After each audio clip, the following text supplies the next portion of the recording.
wrong or injury. The question of whether revenge is ever morally justifiable sparks debate among philosophers, ethicists, and scholars. Arguments for moral justifiability. Now, is revenge ever justifiable? Let's find out. 1. Self-defense. Revenge can be seen as a form of self-defense, protecting oneself or others from future harm. 2. Restoration of balance. Revenge can restore balance and fairness when the legal system fails to do so. 3. Emotional closure. Revenge can provide emotional closure for victims or their loved ones. I think Olumide's got more for us on this. Yeah. Yes, you said something about revenge. It depends on, sometimes revenge might not necessarily physically harm that person. It might just to teach the person a lesson. Like for instance now, in my apartment, we were supposed to, something happened, power was taken, and I was around that day. So I paid one of the, I think the NEPA officials to come fix it. And I paid, thinking that, okay, I would send a message to the group and they would pay. So I sent a message to the group. Nobody responded.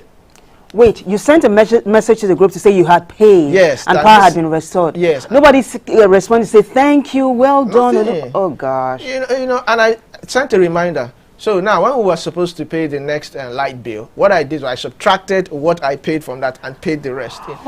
And they went bonkers. Oh my God! Was saying you got guts. Yes. And everybody was accusing me, attacking me that, oh, you think you're smart.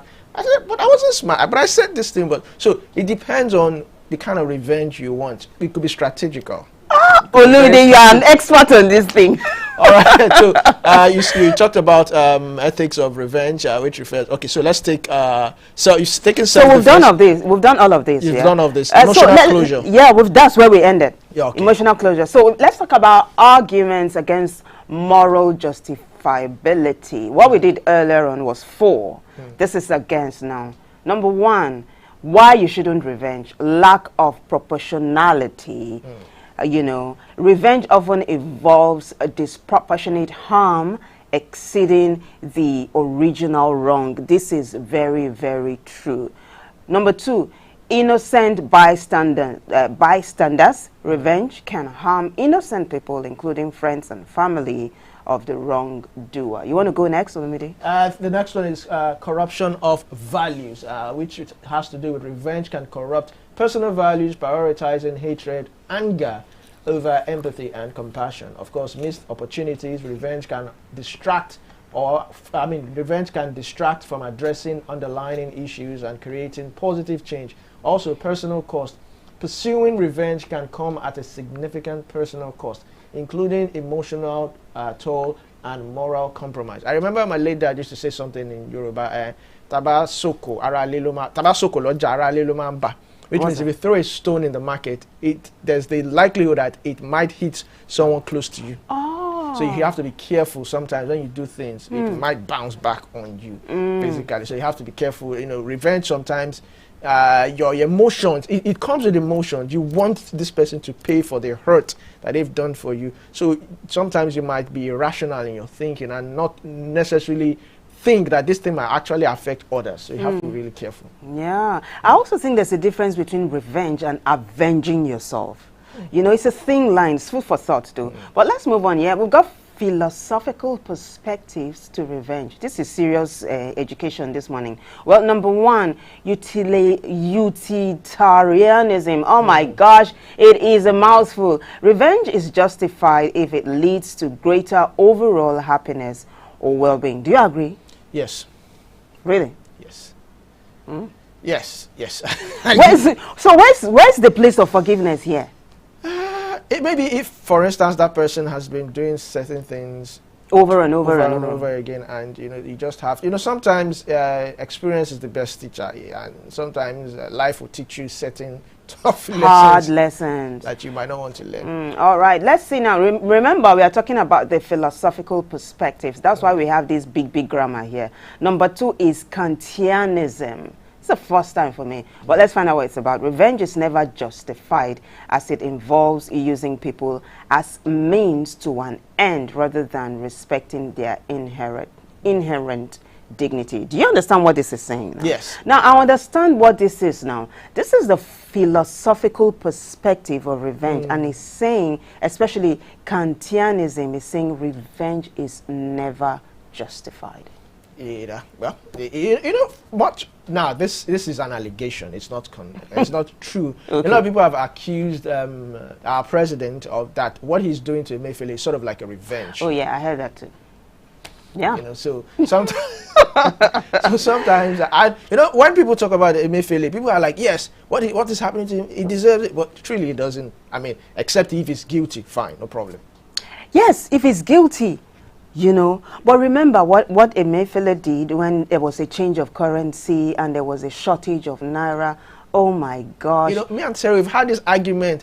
You know, I'm also for yes, he deserves it because of what. And Sarah's like, no, nah, what is happening to this guy is not good now. Yeah. They're detaining him too long. Yeah. And I'm like, Sarah, remember what happened? Yeah. Remember what happened when there was cash crunch. When there was cash and crunch. there were talks, like you said, that it was all done to stop the presidential bid of Tinubu. You know, so revenge sometimes could be tactical. Oh my gosh. Well, let's find out what this one says. It's number 3 now, philosophical perspectives of revenge. Virtue ethics. Revenge is justified if it aligns with virtues like justice, fairness, and courage. I pass the baton to you, Olumide. Well, in conclusion, the ethics of revenge is a complex issue, and its moral justifiability depends on various factors, including context, motivations, and consequences. Now, while revenge may seem justified in certain situations, it is essential to consider the potential harm or alternative path, such as forgiveness, restitution, restorative justice. Now, my question now is, the court and justice, can we classify it as revenge, or are you avenging yourself? You see, that's the part when that's why I asked that question earlier on, the difference between vengeance and revenge. But justice is certainly different from revenge. So if someone does wrong to you and you want to revenge, you could want to send that person to jail by prosecuting him, making sure that, yes, you know how people like to say that, I will lock you up, I will lock you up. Yeah, if the person is found guilty and is prosecuted, that's justice. Then what about forgiveness? That's the thing, right? This thing is dicey. But it's something we can think over. Let's mull over it throughout the day. I like stuff like this, you know, it's food for thought. Yes. And on that note, we wrap it up on this segment, right? When we take a short break and we come back, the show continues and we will be delving into the headlines in the national dailies. Stay with us.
Welcome back. It's the Newspaper Review, and don't forget you can also watch us live on YouTube, X, and of course Facebook at High Impact Studios. You can also call in and take part in any of the headlines we read out. The number to call is 081-2182-0154, which would also be displayed on your screen. So we start off with the Punch newspaper this morning, and let's see what the Punch newspaper has for us this morning. On the Punch newspaper, it's boldly written, government plans evacuation, comes as flood hits 28 states. One writer to that story, flooding affects 133 local government, 526,703 persons. Tinubu promises aid. This is something that has been overflogged. Yes, let me put it that way. It has been overflogged. And now that we are seeing it, 28 states out of 36. How many states are left? Just few. Just very few. And I'm sure Lagos will be part of this state. But, you know, how they plan to evacuate, where are they evacuating them from? From one camp to another? You know, these are things that, you know, we all need to consider. But while we are doing this, let's also now prepare for next year. Yeah. At least now we know that 28 states might be affected come next year for the flooding. So let's, this 28 states prepare. Let's not wait for NEMA or the federal government or Tinubu's aid. Let state governors start, you know, coming up with preemptive measures. Maybe we'll have a permanent camp where people can go stay during the flood. Yeah. I remember in the US, when they're having flood, hurricanes, they advise people to leave their homes long before that time and, you know, tell them where and where they can go. Yes. Even wildfires, when they're having wildfires. Exactly. So I feel, you know, these are things that we need to do, you know, also. No, but there's a number you reeled out earlier on. That's almost, that's getting to, in fact, it's over 500,000. Yes. Over 500,000 persons affected by flooding. That's massive. Solid. You know, when it comes to Nigeria, we cannot guarantee properties. I mean, it's flooding. That's what it does. But lives, I think we should try as much as possible to make sure that we do not lose lives during this flooding period and trying to evacuate people. But kudos also to President Tinubu, as he has promised aid, you know, to people affected. Just beside the masthead, we have NLC plans mass procession as Ajaero honors police invitation today. Finally, he has honored. But finally, it's a good thing that, yes, you know, because one of the things about leaders is the only way democracy can thrive is when the people at the helm of affairs, you know, obey the Constitution, they obey the law, they practice and uphold that law.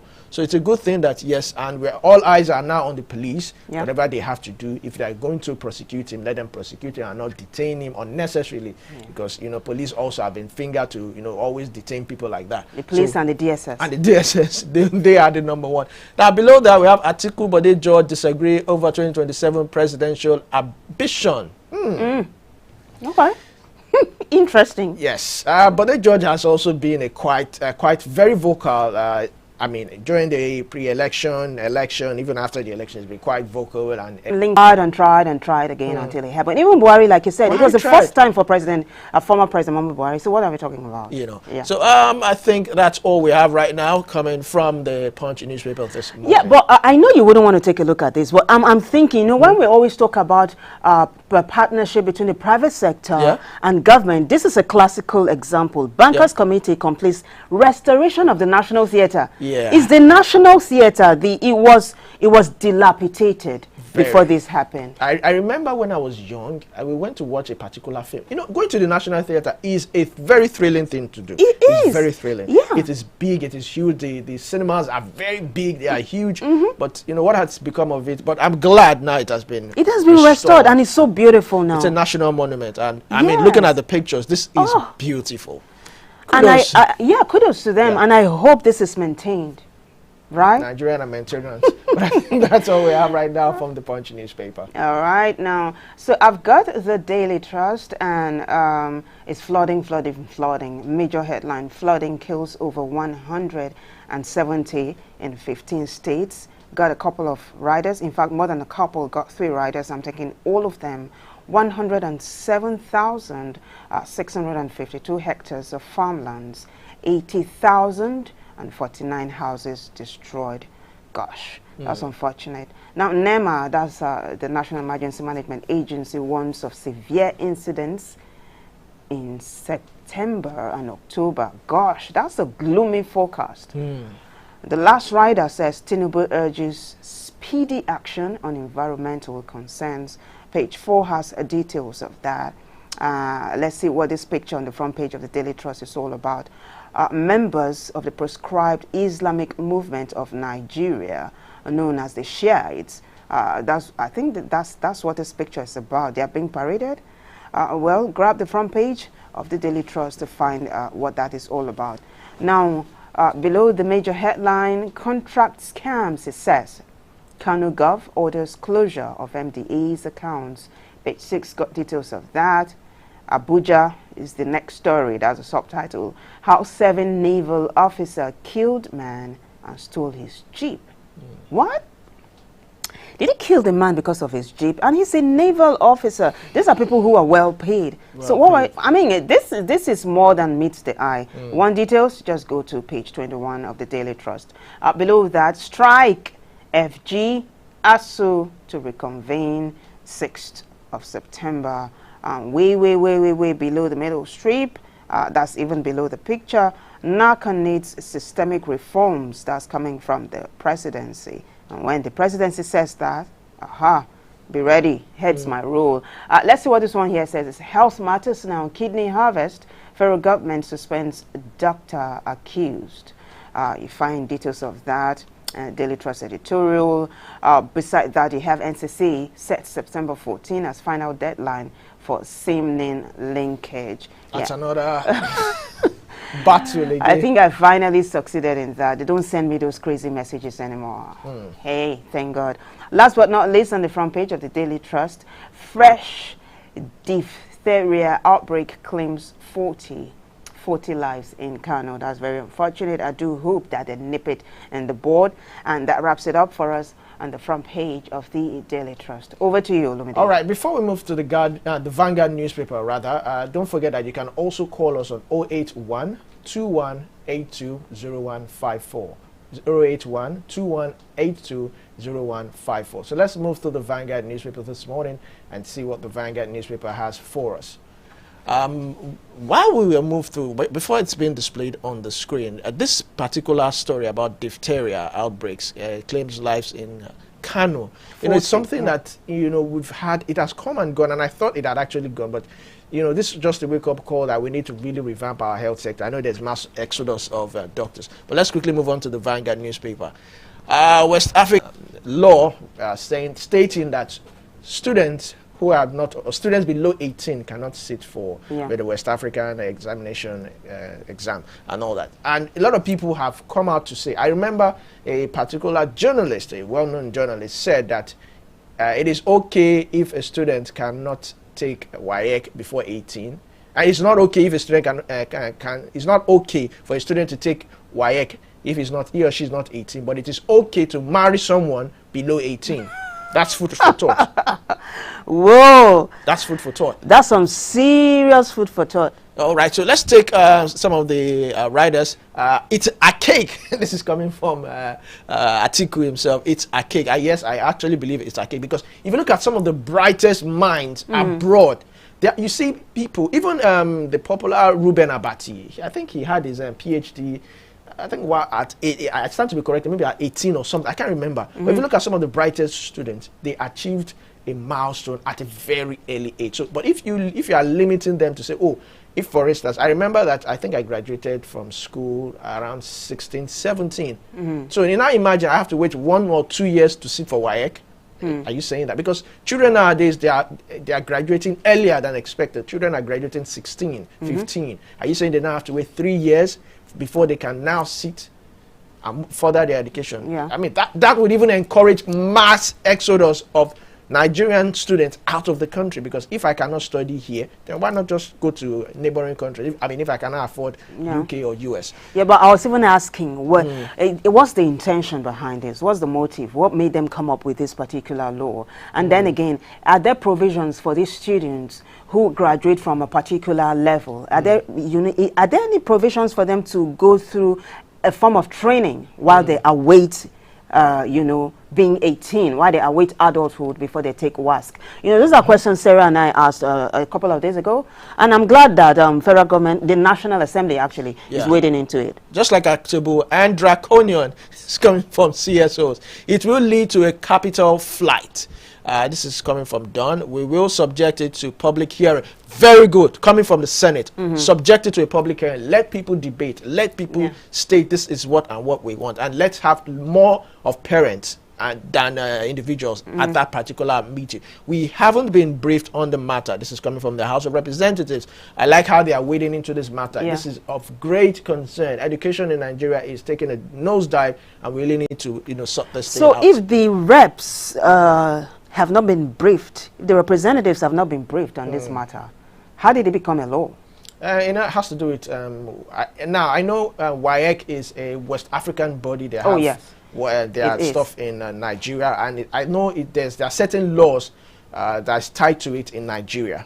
I remember that there was a saga during, I think was it WAEC or JAM, I can't remember, but I know they have their branch in Lagos. But definitely, I mean Nigeria, definitely the Senate should be able to wade into this matter, because you cannot come from any other place and dictate for us.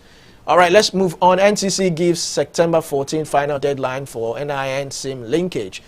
Just above that, energy crisis marketers seek diesel price reduction to 700 naira per litre. I mean, let's even get fuel to 600 or 400 before we even talk of diesel. Insecurity, bandits, kidnappers, and others should be exterminated. Well, this is coming from President Tinubu. Enough talk. Walk the talk. That's all I can say about this particular. Walk the talk.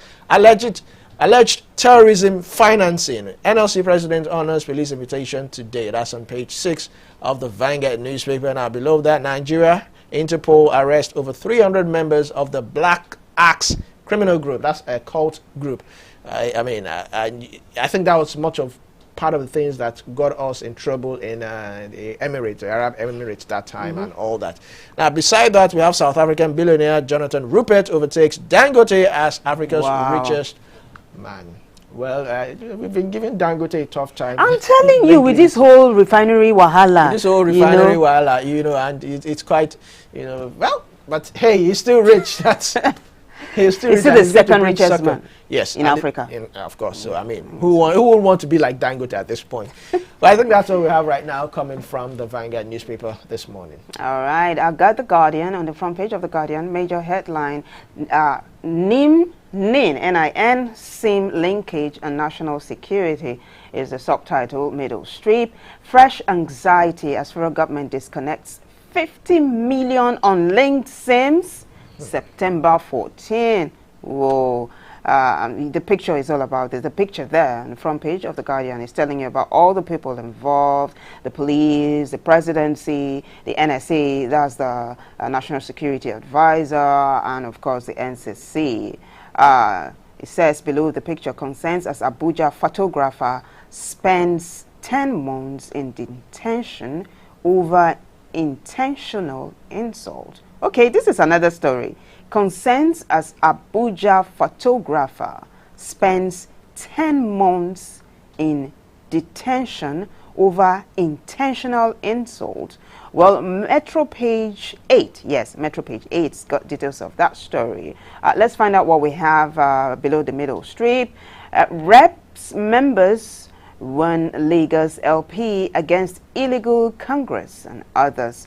Below that, beyond the facade, unveiling violence in Nigeria's peaceful presidential elections. Below that, Kaduna Bauchi order residents to vacate flood-prone areas. Page 29 has got details of that. We also have some political stories here. PDP crisis. Bode George advises Atiku to contest presidency in 2031 at 85. Is this sarcasm? It's sarcasm. Oh my God. We also have this one here. Criminal Justice Act ineffective. Let's take that again. Criminal Justice Act ineffective 7 years after the NBA laments. Page 5 got details of that story. Also here on the front page of The Guardian, Afenifere 6 Regional NYSC Enforcement of Terrorism Prohibition Act. Now, what's that about? What do you think? I think some youth corps members were released. I read a report. Some youth corps members who were abducted were released earlier this week. So, in response to that, Afenifere is now saying that let's have youth corps members serving in neighboring states, maybe southwest, northeast, and all that, so that they don't go farther than their beyond their region. So if you're in the southwest, they don't throw you to the northeast. Exactly. Okay. All right. Let's continue with the front page of The Guardian. I have this one here. Currency in circulation hits 4 trillion naira, defies CBN's monetary tightening measures. Let me take that again. Currency in circulation hits 4 trillion naira, defies CBN's monetary tightening measures. page 15. Business page 15's got details of that story. We also have this one, and it's last but not the least for us, says NLC threatens indefinite strike as Ajaero honors police invitation. If this happens, Olumide, a strike. Yes, we do not pray for that.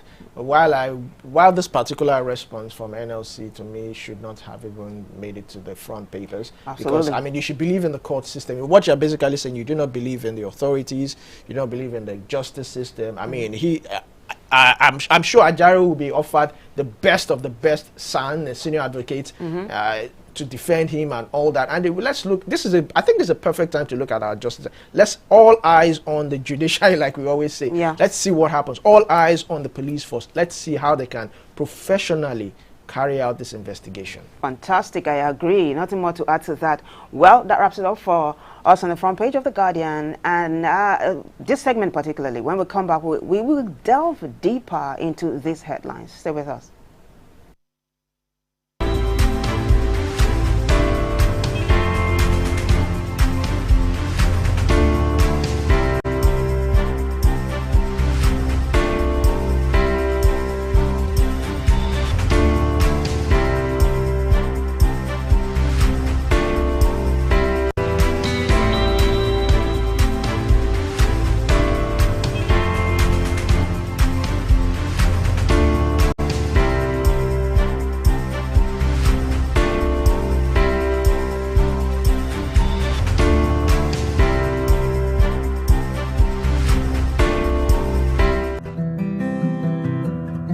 As a child, what is most important to you is love, warmth, acceptance, and security.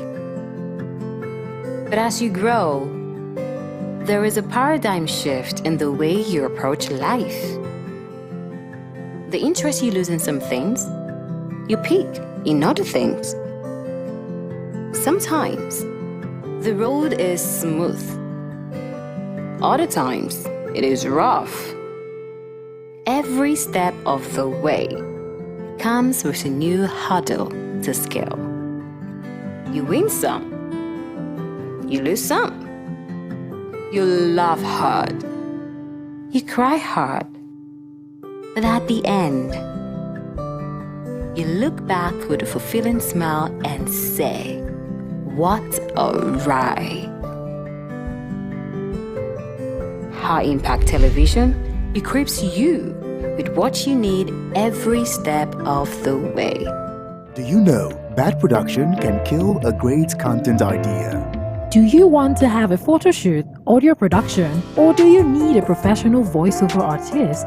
Do you simply want unmatched cinematography, video production, or just event coverage, such as weddings, birthdays, or burials? Or do you need a space for meetings or conferences? All these are possible with High Impact Studios. Don't bring down your creativity, let's help you take it high. And out of this world with our state-of-the-art equipment and first-class studio space. We give you the quality you deserve at the best rate.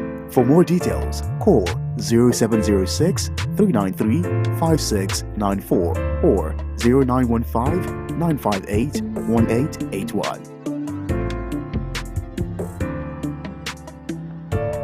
High Impact Studios, the future.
Welcome back. It's still the newspaper review on High Impact Television. Don't forget, you can also join us by calling 081-2182-0154. That's 081-2182-0154. Now, before we get our guest, I thought of something now. Yeah. Now, you reduce JAM score to 140, and you say people cannot sit for WAEC until they turn 18. How does that even... Then how do we encourage, or how do we motivate the brightest mind? How do we churn out the best of the best scholars? I think just to bring the viewer abreast, Olumide is referring to the major headline on the front page of the Vanguard, WASC. It says, NAS waits into age controversy, and Olumide earlier on railed out all the writers to that story, reactions to it. So what was the question again? You reduce JAM score to 140 from 200. Yeah. And you now say, oh, you have to wait till you become 18 before you sit for WAEC, before you even dream of sitting for JAM. Yeah. I mean, won't we be having an influx of students who just waiting? I mean, this year we have about 100,000. Next year we have another 100,000 compiling to the third year. Well, we'll have maybe like 300,000 plus the 200,000. And so it might overwhelm the system. It will overwhelm the system. Yeah, but I'm glad that there are reactions to this, and that the National Assembly, no, the reps, the House of Representatives actually is promising to wade into the matter. I guess Izuchukwu Iboko is right here, and you're right on time, Izuchukwu. Izuchukwu, guys, is a legal practitioner, and he's going to be our guest analyst for this segment. Thank you so much, Barrister, for joining us. Good morning. Can you hear me? All right, I think he's gone off the network. You know, these things are very unstable sometimes. Aha, he's here. Thank you so much for being a part of the show. So let's get right into it. Can you hear me? Yes, absolutely. We can hear you loud and clear. Can you hear me? Okay. Yes. We will. Yes, I can. Okay. So let's see if we can make this happen. All right, so Izuchukwu, this is what we are talking about. It's a major headline on the front page of the Vanguard, and we are talking about the National Assembly promising to wade into the WASC age controversy. What's your take on this story? Okay. Worrying from the Honorable Minister of Education to say that until students get to 18 years, they cannot write a JAM. It just shows we are in our education. I think the network is not, it's dragging a bit. The network is really bad, so let's just continue. And, you know, but just like I was saying, it is very worrisome, and it brings me to the question how the minister, just like Izuchukwu was about to say, got to this conclusion. What variables, what criteria, what did he use to measure this particular, you know, announcement? How did he come up with this particular idea or policy? That, you know, is it that the brains don't develop until they are 18? Or I know officially in Nigeria you're not an adult until you turn 18. Is that what he's tilting towards? I know your driving license, you cannot get it until you're 18. Is that what he's tilting towards? That, oh, until you become an adult? Yeah, let's not forget that when students enter school, I'm not encouraging it. I'm not saying, but strike is still there waiting for them. I mean, it's a yearly thing. You understand? I mean, there was a point whereby I was even asking that why is JAM still conducting their examinations when strike is still on and all that? I mean, are you just going to sit for JAM and after JAM you wait at home till the strike comes up? I mean, we still have September for ASU and the rest of them to finalize and all that. So it's a whole lot of question, and I just hope they are able to resolve this, because let's not draw ourselves back. The world is globalizing. We are seeing more of, I mean, we've seen a lot of students at the age of 21 who are graduate. So, of course, if a student is graduated at 21, which means he must have enrolled at the university probably at 16 or 17. Yeah. Now, imagine if that person was in Nigeria where there's a law where that person is saying that you cannot do this until you are 18. So approximately it means that 24, 25 is the least age that you would graduate. This thing is a serious matter, and we will continue to keep the viewer posted as events unfold. Now, let's take a look at the front page of The Guardian. This story here, NLC threatens indefinite strike as Ajaero honors police invitation. Earlier on, Olumide had said it was good that the NLC chief was honoring the police invitation. But Olumide, you also said this was going to be a litmus test for the judiciary. Yes. Right? Which brings me to this topic, this headline rather, on the front page of The Guardian also. It says, Criminal Justice Act ineffective 7 years after. Criminal Justice Act ineffective 7 years after. Guess where that's coming from? NBA. The NBA itself. It's a good thing that the NBA is coming out to say all this, you know, because I feel the judiciary also needs a whole lot of reform. Yeah. I know in as much as our new Kekere Yes. has been sworn in as the Chief Justice of the Federation, I hope that she will bring about a whole reform, entire reform in the justice system, because the justice in Nigeria is almost delayed. Let's put it that way. You want to, even if you want to just try as much to retrieve a land from someone, it might take you 5 to 10 years to retrieve that land because of court adjournment and all that. And let's not even talk about the cost implication. Yeah. Litigations right now, I mean, if you really want to sue someone, you must really have money.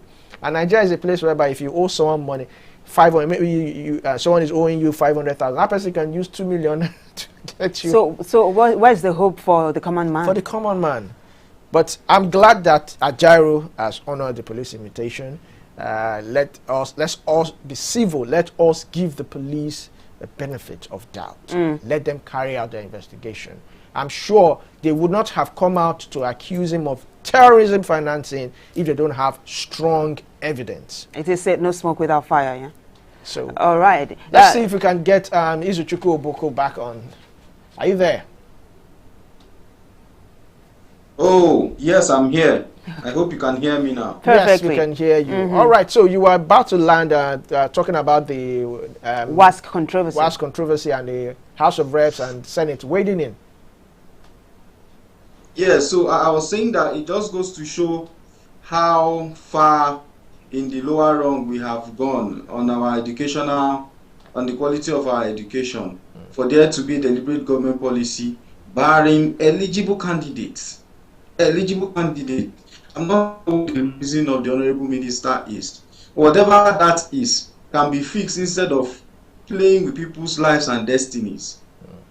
I am one of those who frown against that policy. That policy cannot mean well for the youth and the future of Nigeria. In fact, if they don't know, what it means is that they will have more relatively idle people. So when next there is a call for protest, the number of the protesters is going to increase. If they don't even let them look at it from that perspective and spend whatever money needs to be spent, get whatever infrastructure needs to be gotten, do whatever needs to be done. And it is possible that criminality or criminal activities may also increase when you have that seeming number of youth year in, year out who are jobless, as it were, or who are not meaningfully engaged. So let the minister do what needs to be done, and that policy should be revoked immediately, with immediate effect. All right, very well said. Now, let me draw your attention to this story on the front page of The Guardian. It says, Criminal Justice Act ineffective 7 years after the NBA laments. Who better to talk about this than you? What's your take on this story?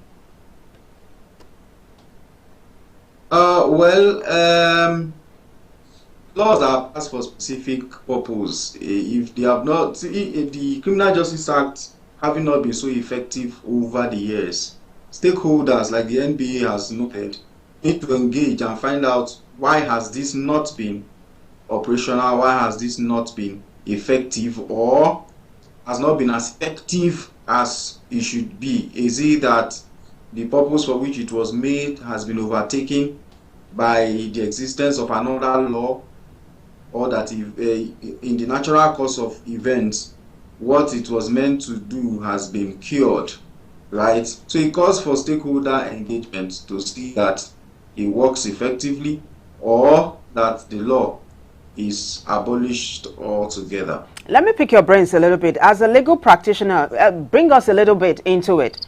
Give us a peek. What is it about, the Criminal Justice Act? What is it all about, though? So just like the one we have in Lagos, where we have administration of criminal justice law, it has to do with management of criminal law cases within the judicial system.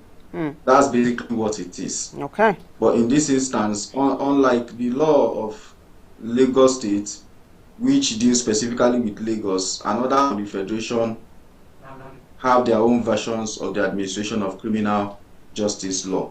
So it has to do specifically with when they say someone is a suspect, arrested, right? From the time when he gets to the police station, all through when assuming the police decide to prosecute. So everything that happens all through the court system until either the person is discharged and acquitted or the person is found guilty of whatever offense is committed and then is sentenced in that manner. Okay, thank you. All right, let's move on to another, of course, engaging topic, which has to do with the strike, the ASUU, that's the ASUU and federal government. Of course, they've been threatening to go on strike over non-payment of this and that and that. But let me get your thoughts on this. Now, they've said September, they said that ASUU and federal government will reconvene. What are your hopes, given the fact that ASUU have always gone on strike year in, year out? In fact, I'm surprised this year we've not had strike. But what is your thought on this meeting that which will be, they should reconvene September? Honestly, it's ASUU and federal government brouhaha is becoming like a part of our normal lives. Like you have mentioned, they've not gone on strike this year, so it's something that is always reoccurring. And I do not think that what ASUU's agitations aren't things that can be resolved once and for all. Once and for all. It just goes to show a lack of willingness on the part of government after government to really address the real issues that ASUU is talking about.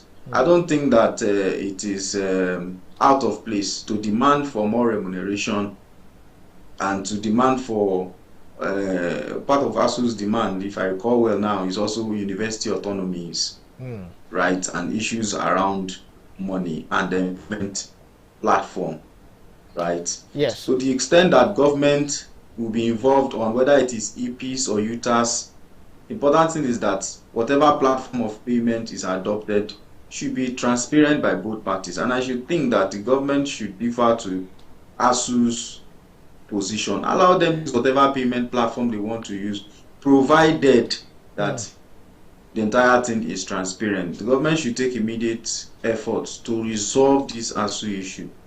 All right, once and for all. I want to pick on that university autonomy.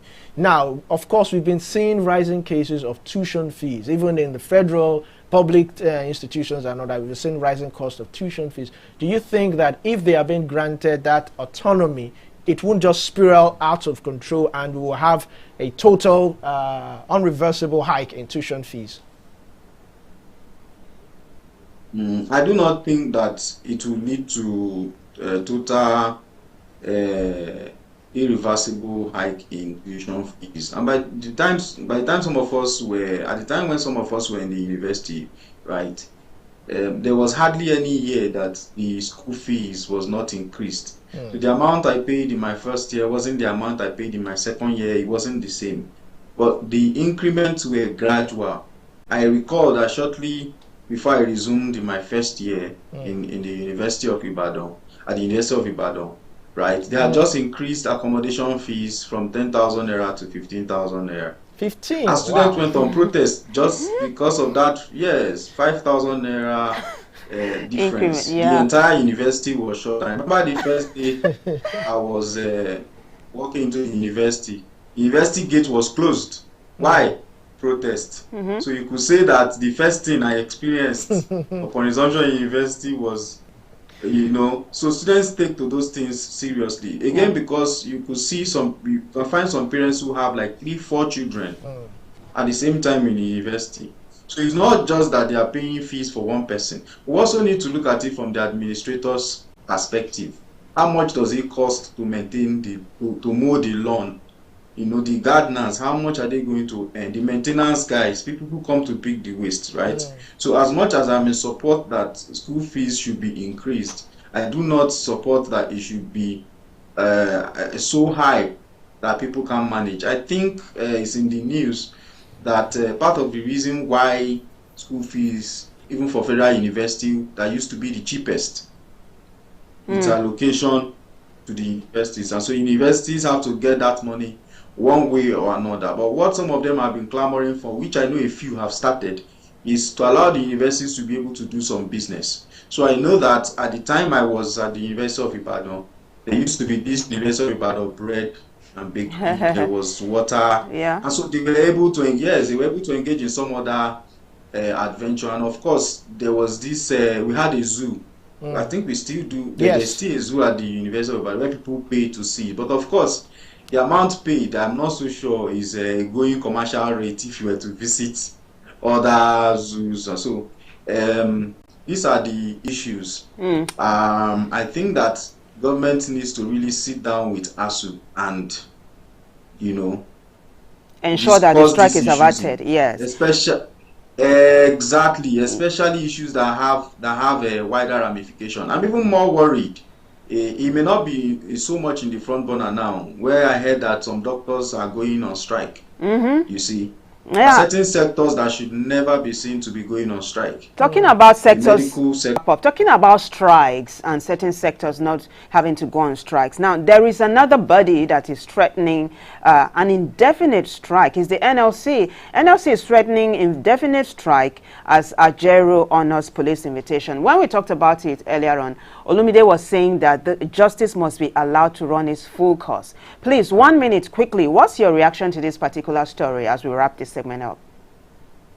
Yes, Labour is threatening to go on strike because they don't trust that the law enforcement agencies are going to follow the law, that are going to be fair in their dealing with the president. Labour believes, according to what's available in public domain, that Ajaro's intended arrest or invitation to the police has political undertone, and so they are threatening. I've read that statement where they said if the president or any of their principal officers are arrested and kept unduly, or if anything harm comes to them at all, that they are going to embark on an indefinite strike. So it's also trying to balance the scale to say, look, we know you have the power of arrest, but we also have this power as well. So let's remind each other what we can both do. So I think that if the police has reason to invite the president, absolutely, but I will urge them to be fair in their dealing. Fantastic. That's a very safe place to land. Thank you so much. You've been brilliant on the show this morning, Izuchukwu Oboko. It's a Thank pleasure. you. Yes. All right. Thank you so much. Thank you so much. Thank you. Izuchukwu is a legal practitioner, and this is where we get to wrap up this segment. When we come back from this short break, the show continues. Stay with us.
bad production can kill a great content idea? Do you want to have a photo shoot, audio production, or do you need a professional voiceover artist? Do you simply want unmatched cinematography, video production, or just event coverage, such as weddings, birthdays, or burials? Or do you need a space for meetings or conferences? All these are possible with high impact. We give you the quality you deserve at the best rate. For more details, call 0706 393 5694 or 0915 958 1881.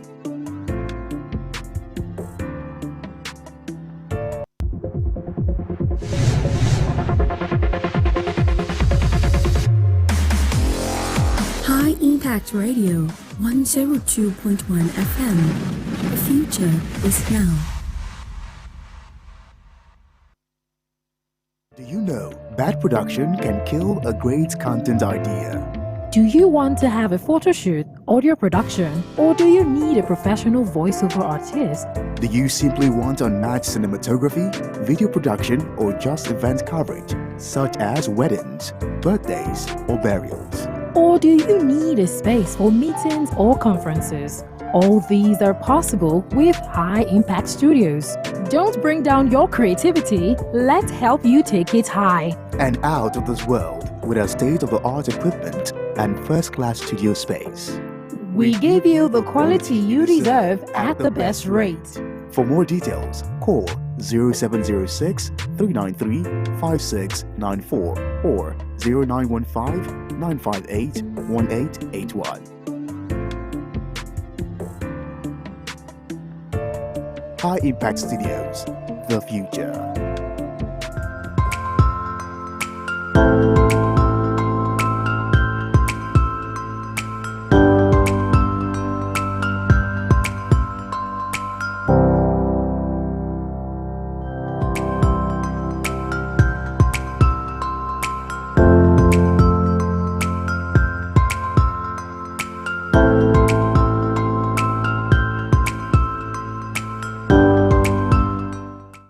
Well, if you just joined us, this is the Breakfast Cafe right here on High Impact TV. This segment is very, very interactive. We get to put out a question on social media and you get to tell us what you think. So the question we asked was, who is better at keeping secrets, men or women?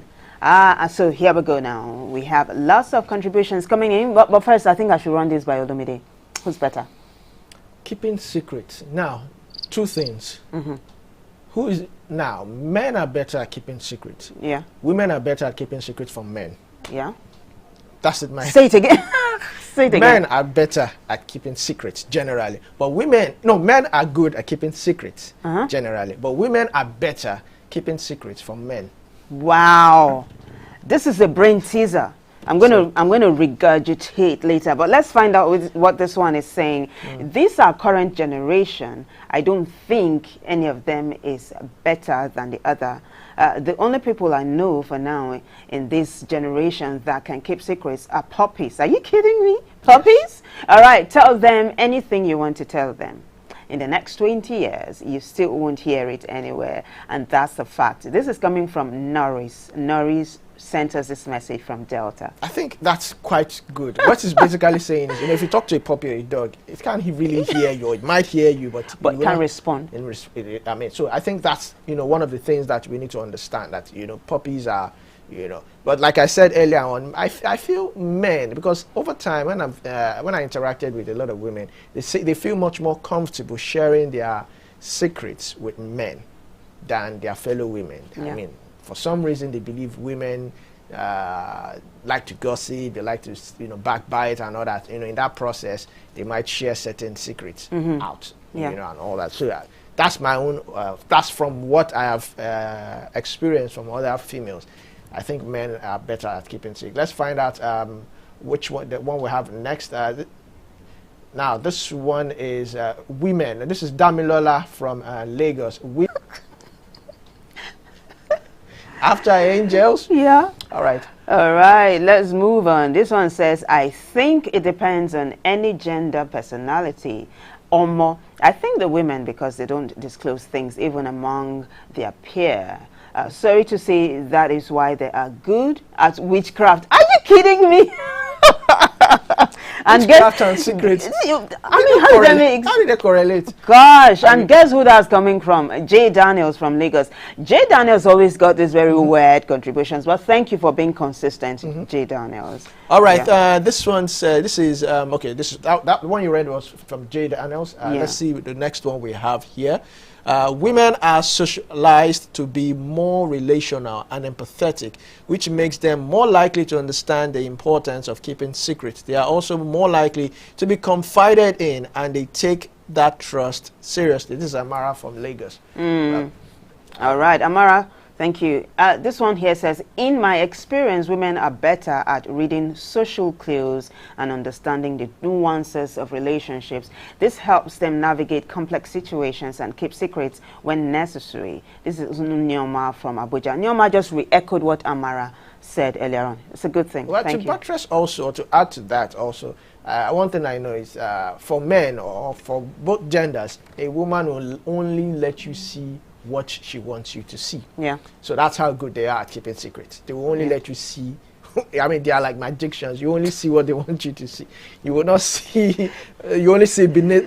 You don't see beneath the surface. Yeah. I mean, so let's take this one. Okay, the last one you read was Neoma from Abuja. Let's see the next one here. This is Inka from Ibadan. Women are often keepers of family secrets and histories, and they take that responsibility seriously. They are also more likely to be the ones mediating conflicts and keeping the peace. Well, there's a thread, about women understanding nuances when it comes to relationships and women being very empathetic. Thank you so much. That was from Yinka, right? Yes. Well, I got Chidi from Port Harcourt. That's in Rivers State. And Chidi says, I don't think gender has anything to do with keeping secrets. It's about individual character and integrity.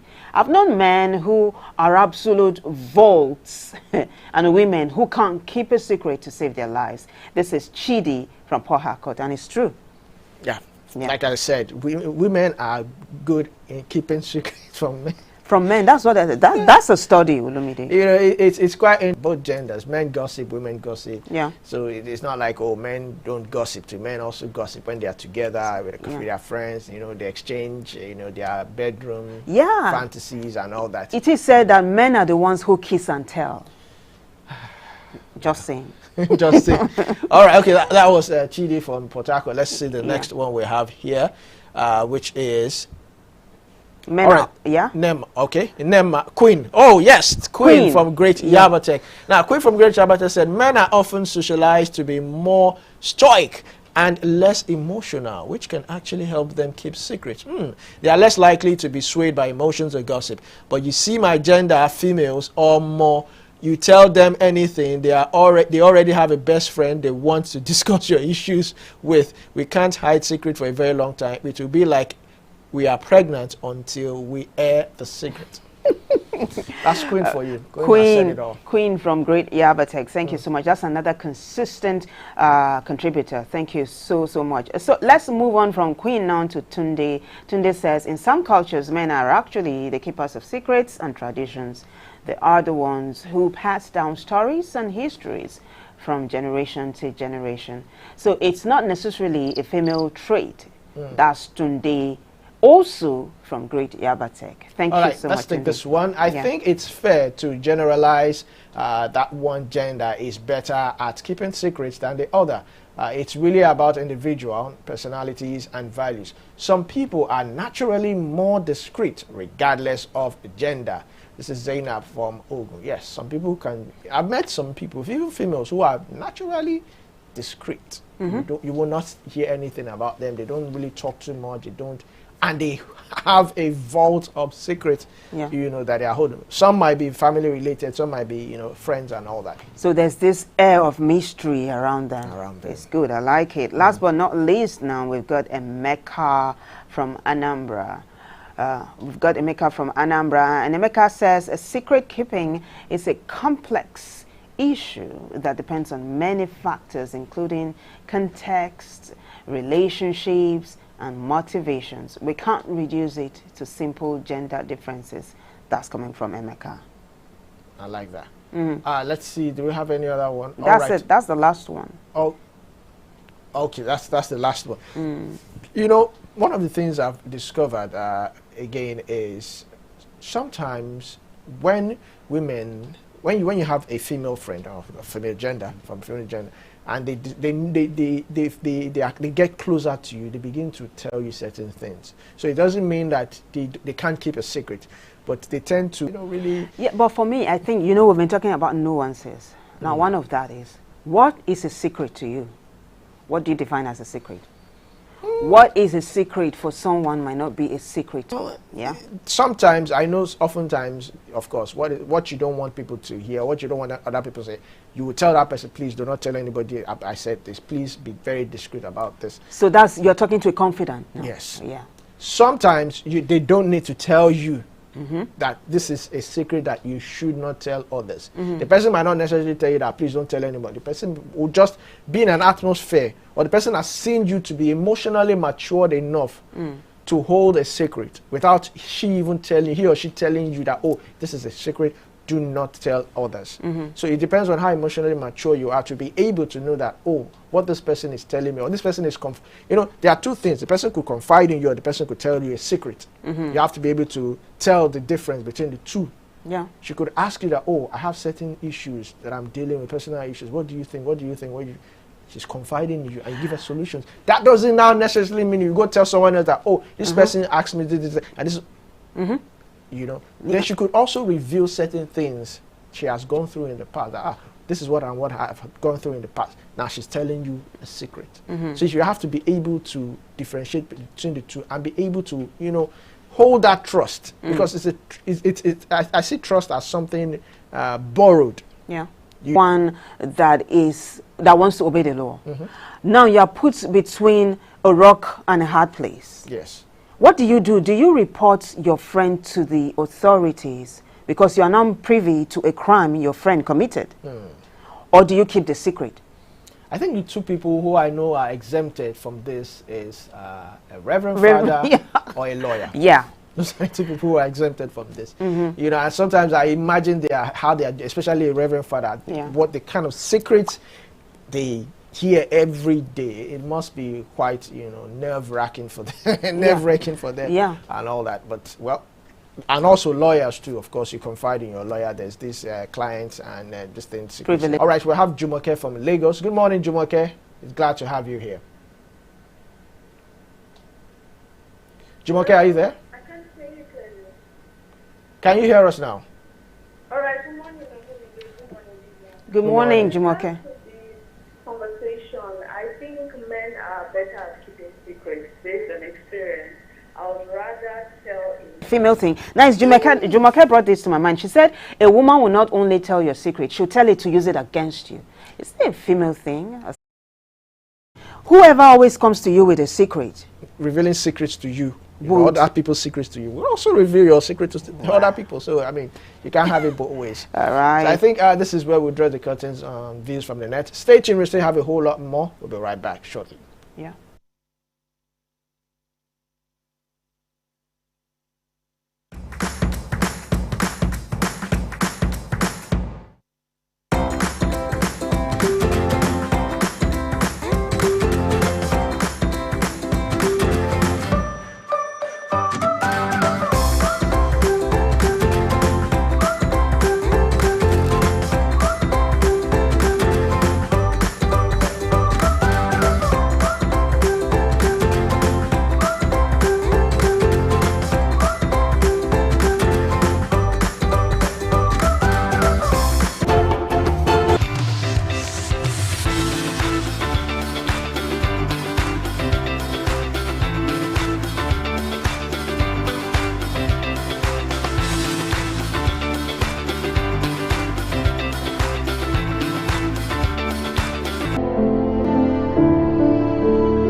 Byblos, founded as Kibo by the Phoenicians in some 7,000 years.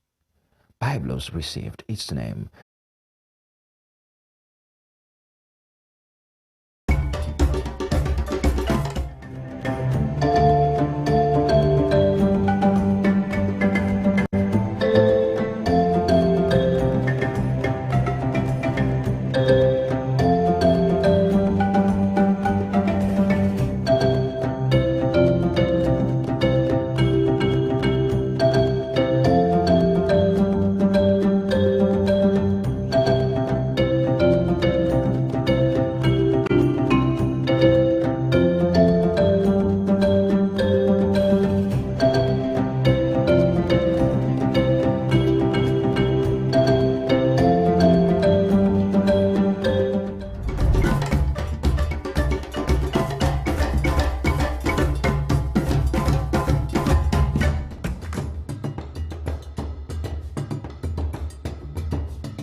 Athens. Cradle of Western civilization, cradle of democracy, Athens' heritage is still very evident in the present-day Greece. Athens has been inhabited for more than 7,000 years now. The inhabitants were Ottomans, Byzantine, and Roman civilizations left their imprints on the outward appearance of the city. Athens proved to be the homeland of prominent philosophers, writers, playwrights, and artists. The city has had its ups and downs, and has not always had the importance it has regained today.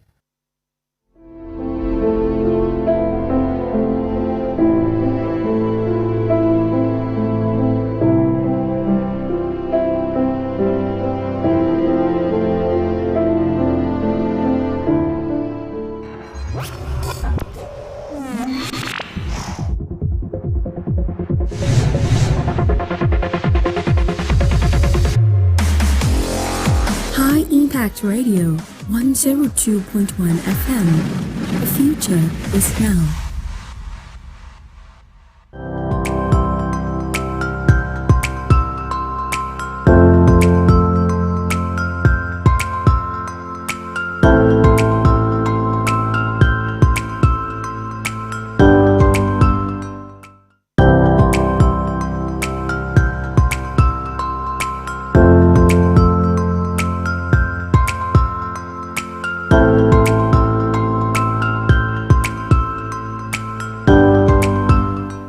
Well, if you just joined us, you are welcome aboard. The show is the Breakfast Cafe right here on High Impact TV. This segment is risk assessment and management is what we're talking about today. Identifying and mitigating potential security threats. And let me just do a little continuity by detecting and managing these dangers via effective risk assessment and management. Now, implementing controls and safeguards that are suited to address identified vulnerabilities as part of risk management. These precautions might